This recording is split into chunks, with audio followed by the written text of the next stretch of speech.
Ceci est la manne quotidienne, version audio. Elle a été soigneusement préparée pour nous aider à grandir spirituellement tout au long de l'année. Nous sommes aujourd'hui samedi le 10 décembre 2022 et j'ai considéré le thème « Rester ferme ». Rester ferme.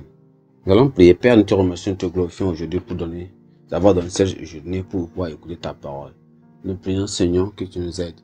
Qu'à la fin, Seigneur, tout ce que nous allons écouter, nous allons te rendre gloire et aussi obéir à cette parole. Seigneur, au nom de Jésus. Au nom puissant de Jésus, nous allons prier. Amen. Nous considérons rester ferme rester ferme. Nous allons considérer notre texte de lecture dans le livre de Galates chapitre 2, à partir du verset 11 jusqu'au verset 21. Galates chapitre 2, nous allons à partir du verset 11 jusqu'au verset 21. Lisons la Bible ensemble. Mais lorsque Céphas vint à Antioche, je lui résistai en face parce qu'il était irrépréhensible. En effet, avant l'arrivée de quelques personnes envoyées par Jacques, il manquait par des païens et quand elles furent venues, il s'esquiva de se tenir à l'écart par crainte des circoncis. Avec lui les autres Juifs usèrent aussi de dissimulation en sorte que Barnabas même fut entraîné par leurs hypocrisies. Voyant qu'il ne marchait pas droit selon la vérité de l'évangile, je dis à Céphas, en présence de tous, si toi, qui es juif, tu vis à la manière des païens et non à la manière des juifs, pourquoi forces-tu les païens à judaïser? Nous sommes juifs de naissance et non pécheurs d'entre les païens. Néanmoins, sachant que ce n'est pas par les œuvres de la loi que l'homme est justifié, mais par la foi en Jésus-Christ, nous aussi nous avons cru en Jésus, afin d'être justifiés par la foi en Christ, et non pas par les œuvres de la loi, parce que nulle chair ne sera justifiée par les œuvres de la loi. Mais tandis que nous cherchons à être justifiés par Christ, si nous étions aussi nous-mêmes trouvés pécheurs, Christ sera-t-il un ministre du péché? Loin de là. Car si je rebâtis les choses que j'ai détruites, je me constitue moi-même un transgresseur. Car c'est par la loi que je suis mort à la loi, afin de vivre pour Dieu. J'ai été crucifié avec Christ, et si je vis, ce n'est plus moi qui vis, c'est Christ qui vit en moi.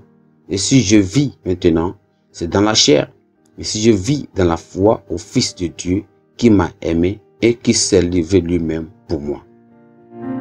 Je ne rejette pas la grâce de Dieu, car si la justice s'obtient par la loi, Christ est donc mort en vain. Amen. Notre verset clé se trouve dans le verset 17, qui dit « Mais tandis que nous cherchons à être justifiés par Christ, si nous étions aussi nous-mêmes trouvés pécheurs, Christ serait-il un ministre du péché? Loin de là. » Souvenez-vous que nous parlons nous construisons le thème « Rester ferme ».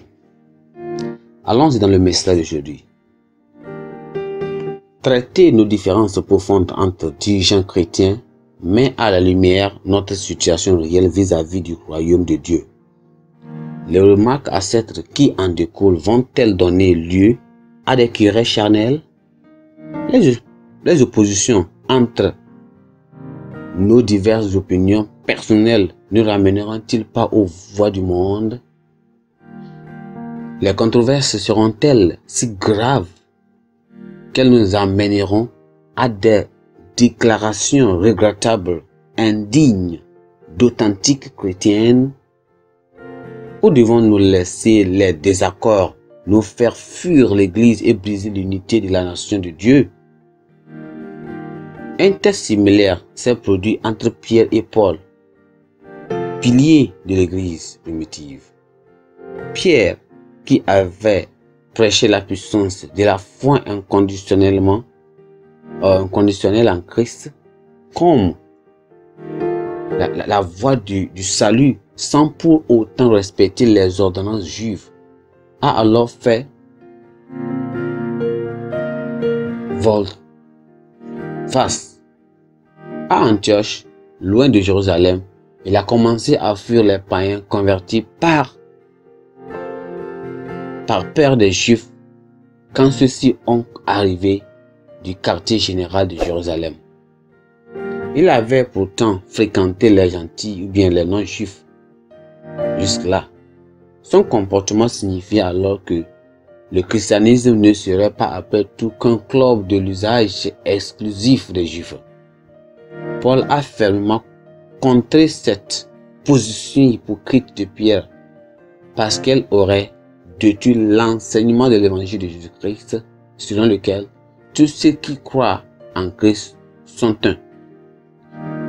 La dissidence avec un dirigeant est autorisée si la doctrine de Jésus est menacée par des comportements d'un tel dirigeant.